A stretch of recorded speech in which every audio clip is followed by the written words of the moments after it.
이제 도박 문제, 가정폭력, 이런 그 어려움이 있는 내담자들이 오면은 처음에 한 3회기까지는 막 쏟아부어요, 이야기를. 왜냐하면 할 얘기가 너무 많아. 물론 이제 그 심리검사에서 3번 척도나 이런 것이 높아서 자기가 살아왔던 삶의 이런 이야기를 하는 분도 있지만은 그런 심리적인 어떤 특성 말고도 그냥 이렇게 뭐라 그럴까, 그 삶의 이야기를 쏟아 부어내죠. 자, 그럴 때 우리가 이제 어떻게 상담사가 맥을 잡고 갈 거냐 정리를 해보자면, 첫 번째, 처음 일단 쏟아 부어요, 어떤 이야기를. 그러면 처음에는 그 이야기를 따라가다 보면은 이야기가 또 다른 이렇게 고속도로, 국도로 빠져버려요. 그러니까 이 사람이 처음에 와서 목적지가 어디지, 그를 항상 이렇게 딱 이마에다가 두기. 그래서 그게 이제 이마박에다가 우리가 새기고 손목에도 차고 머리팍에 새겨라, 막 성경에 이런 말 있잖아요, 우리. 그러니까 우리가 상담사로서는 내담자 호소 문제를 이마박에 붙이고 손목에 달고 있어야 된다. 뭘 봤지, 이 사람이. 맞아. 도박한 자녀가 막 죽는다고 하고 돈은 갚아주면 안 되는데, 그러면 자녀가 죽을 거 없고, 그럼 내가 어떻게 대처해야 되냐. 이게 부모로서 대부분 다 100이면 100 부모들이 가지는 고통이에요. 부담이고. 그럼 그 부분에 초점을 맞추자. 자, 그럼 내담자들은 이제 이제 막 다른 이야기 보따리를, 또 하나 보따리를 꺼냈어요. 자, 그 보따리가 무슨 이야기냐 그러면은, 무슨 얘기를 하냐 그러면은, 그 주위에 지금 도박이 누가 이러고 저러고 해서 막 이제 이런 얘기를 하는 거죠. 네. 그 주위에 이제 또 돈을 빌려갖고 어쩌다 이제 이런 얘기를 하는 거죠. 네. 그러면 일단 거기에서 딱 해야 되는 거는 이 사람의 아까 무슨 말, 이러지도 저러지도 못하는 답답한 마음, 이거를 공감해 주는 거야. 이렇게 항상 내담자는 보따리를 푼다. 무슨 보따리? 돈 보따리를 풀어. 무슨 돈 보따리? 도박한 사람이 또 도박을 빌려갖고 돈을 갚아줘야 된다. 내가 이 이야기를 계속 10회기 내내 할 거라는 거죠. 그러니까 이건 예상해야 되는 일이에요. 자, 가정폭력 내담자. 10회기 내내 무슨 얘기한다? 또 폭력을 했다. 또 싸웠다. 어떻게 해야 되냐. 이 얘기가 계속 나와요. 이게 그만큼 어렵다는 거예요. 그러면 이제 이 얘기를 풀 때 맥락이, 지난번에 내가 자녀분에게 이제는 다시는 해주지 않는다는 마음을 가지셨음에도 불구하고 다시 그런 얘기를 들었을 때 심정이 참 복잡하셨을 것 같아요. 항상 이제 이 사람의 답답하고 복잡한 마음은 딱 잡아줘. 왜? 이 사람이 지금 답답하니까 먼저 잡아줘. 그리고 나서 그래서 그 말을 듣고 심정이 어떠셨을까요? 이제 심정만. 마음을 딱 잡아주고 하나. 자, 두 번째는 심정이 어떠셨을까요? 그래서 상담자는 이마박에다가 자, 딱 공식처럼 갖고 있을 거 어떻게 한다, 도박은. 아무리 돈 보따리 1년을 만나도 돈 보따리 얘기만 해요. 내 심정이 또 이런 얘기 절대 하지 않는다. 그러니까 돈 보따리 풀면은 그 이야기를 듣고 답답하고 복잡하셨을 것 같아요. 그래서 그 얘기를 듣고 나서 심정이 어떠셨을까요? 두 번 묻고, 그 다음에 이제 그냥 죽으려고, 내가 죽자니 죽을 수도 없고 어쩔 수도 없고, 또 자기의 이제 힘든 이야기, 또 보따리를 또 풀어놔, 두 번째. 그래서 도박 가족의 보따리는 돈 보따리, 도박에 대한 돈 보따리 하나, 아니면 내 심정이 답답해서 내가 어떻게 해야 되냐, 이 두 개의 보따리로 있다. 그러면 이제 내 보따리는 어떻게 이야기를 듣냐 그러면, 이렇게 이제 길게 A4 용지를 한 장 정도로 풀어내면은 이제 그만큼 말이 많은 거죠. 그러면 이제 이야기를 하실 때, 이제 여러 이야기가 있죠. 이렇게 참 어렵게 하셨는데 이게 쉬운 듯 하면서도 어려워요. 이제 이렇게 어렵게 하셨어요. 그랬는데, 그래도 지금, 이 내담자 도박 가족의 부모는 일단 버텨주는 역할을 해야 돼요.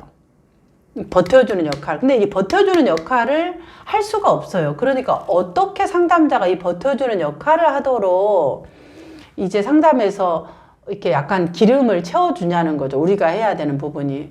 그러면 이제 막 이제 또 어떤 이야기들을 하죠. 내가 뭐 지금까지 살아온 이야기가 뭐야? 내가 이렇게 고생하고 살았다 이 얘기예요. 내가 돈 안 쓰고 안 입고 악착같이 진짜 쇠가 빠지게, 이 쇠라는 게 혀가 빠지게 해서 했는데 지금 그거를 도박돈 갚아주다고 다 날려질 편이다. 지금 이야기야. 그자 그러면은 이제 우리가 봐야 될 이 마음은 뭔가요? 내가 힘들게 모았던 그 5억, 3억, 집 한 채, 이런 부분의 이야기를 공감을 또 해줘야 되는 거야. 맞아요. 우리 민들레님이 죽어라 쇠가 빠지게 진짜 돈 모아놨던 거 지금 그냥 바람처럼 사라질 판이니 정말로 기가 막힐 것 같아요. 이렇게 이제 또 이 사람의 입장에서 또 얘기를 해줘. 왜 얘기를 해주냐 그러면 우선 김을 빼야 돼요. 이 답답하고 힘든 부분에 김을 좀 빼줘야 되니까. 그럼 또 돈 얘기한다는 거야. 이거 해줘도 돈 얘기가 가라앉진 않아요. 상담 끝날 때까지 어떤다? 돈 얘기는 계속 된다. 그래서 내가 상담을 못하고 있나 이런 생각을 가지는 게 아니라 도박 가족을 만나면 10회기까지 그 얘기 나온다는 거죠. 그러니까 그런 생각보다는 계속 나올 수밖에 없다. 왜? 그만큼 힘든 이야기예요. 또 그 다음 얘기 보면 또 그 자녀가 또 다른 데서 뭐 도박을 돈을 어쨌다 이런 얘기가 나와요. 그러니까 이제 상담자가 맥을 잡고 가야 되는 것은 이 내담자가 수고하고 애쓴 것을 인정해 주는 거. 맞아요. 지금까지 내가 돈을 어떻게 모은 돈인데 그 돈이 당장 날아가게 생겼으니 정말 저라도 그랬을 것 같아요. 그래서 어떻게 마음을 잡수셨나요? 또 아까는 심정 물어봤죠.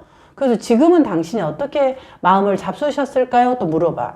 그러면 이제 또 나오는 이야기 보따리, 세 번째 보따리 이야기. 어떤 보따리 이야기? 양가 감정의 보따리 얘기를 해요. 그 뭐냐면 하나는 내가 손에 장을 지지나 봐라 갚아주는가. 절대로 안 해줄 거다 하고 이제 생각을 해요. 근데 또 한편으로는 죽겠다고 막 이제 막 농약 먹고 그냥 나 죽어버릴라 이러면은 진짜로 얘가 죽나 싶어서 아이고 눈 딱 감고 이번 것만 갚아주고 이제 내가 딱 연을 끊으리라. 이런 두 마음이 이렇게 또 생기는 또 그 보따리 얘기를 해요. 그래서 도박자 이야기는 세 가지 보따리 이야기로 된다. 처음엔 그 도박자들의 돈 이야기. 돈이 이러고 저러고 저렇다. 두 번째 내가 어떻게 모은 돈인데 못 잊고 이 얘기. 세 번째는 양가 감정의 이야기. 이 세 보따리 이야기가 회기 내내 이루어질 거다. 그러니까 이걸로 인해 상담자가 자책하지 말 거. 내가 이 상담을 못하고 있구나 이 생각하지 말 거. 이게 이제 이 내담자들의 패턴이다. 대신에 그 패턴에 대해서 상담자가 초점을 맞춰야 되는 부분은 아까 말한 것처럼 마음의 힘듦을 공감해주고 복잡하고 고충이 있었을 거다. 내가 어떤 돈인데 정말 너무너무 아까울 것 같다. 진짜. 그리고 진짜 내가 이걸 안 하겠다. 정말 그 말을 믿고 싶지만 그러나 또 눈을 보면은 내가 안 해줄 수 없는 그런 부모 마음이 느껴진다. 그래서 지금 마음에 다시 이제 그렇게 항상 공감해주고 나서 지금 마음이 당신이 이런 상태인데 어느 마음으로 좀 기울어져 있나 이걸 보는 거예요. 이걸 얘기하는 거야. 그러면 지금은 조금 돈을 갚아줘야 된다라는 쪽으로 이야기가 기울어졌다. 만약 그러면은 그렇게 마음의 결정이 드셨어요. 그럼 지난 시간에는 절대 안 해줘야 된다는 마음이 있었는데 일주일 동안에 혹시 어떤 심경의 변화가 있었을까요? 이렇게 이제 이 신경의 변화 이야기를 물어봐. 그러면 애가 죽는다 한다. 애가 죽는다 한다. 아니면은 뭐 한다 한다더라. 이렇게 이제 뭔가 애가 또 협박을 하거나 이렇게 얘기를 한다. 그래서 이런 부분들. 그러면 이제 이런 부분이 있을 때 가족들 특히 이제 가족들 몰래 이제 혼자 해주는가 이걸 봐야 돼. 혹시 이 어려움을 가족분들과 공유하고 있나요? 가족이 다 알고 있어요. 이게 가족이 알고 있는데 지금 새로 생기는 이 부분을 남편하고 이야기를 하시냐? 네. 이걸 이제 물어봐. 항상 남편하고 같은 연대로서 이 둘이서 이 부분을 해야 돼요. 혼자 하게 되면 우리가 유혹에 빠져. 어떤 유혹에 빠질까요? 배우자 몰래 돈을 해주고 싶은 유혹에 빠져요. 그러잖아. 우리가 뭔가 모을 때 배우자 몰래 뭔가를 해서 자식들한테 뒷돈 거래를 하잖아요. 몰래. 그럼 그건 망조잖아요. 망조. 이분은 배우자의 그 힘이 전혀 없어서 배우자 상관이 없더라고요. 본인이 다 주도적으로 이렇게 해야 된다, 이렇게 해야 된다라고 하시니까. 그러면 이제 만약에 배우자가 영향력이 없는 사람이라면 네. 그래도 우리가 이야기를 하면은 그 마음의 짐은 같이 나눌 수 있어. 아, 그러시구나. 맞아요. 그렇지만 이 부분들을 아이 아빠도 알아야 되니까 아이 아빠에게 경제력이 내 안에 있다 하지만은 아이 아빠도 알고 그래서 이 마음의 짐에 대해서 같이 이야기를 나누는 것은 필요할 것 같은데 어떠신가요? 그렇게 해서 이제 이야기를 하는 거죠. 부분들. 그러면 아이가 죽겠다 그런다면 아이가 죽겠다고 얘기를 한다 그러면 그런 부분에 대해서 어떻게 하셨어요? 이제 이 사람의 대처를 물어보는 거죠.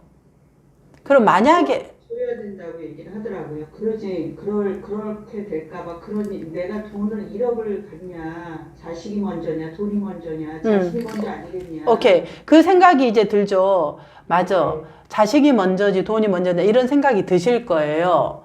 그런데 이제 한번 우리가 이제 봅시다. 그리고 이제 그 양가 감정에 대한 이야기를 다루는 거예요. 양가 감정 이야기를 어떻게 다루느냐.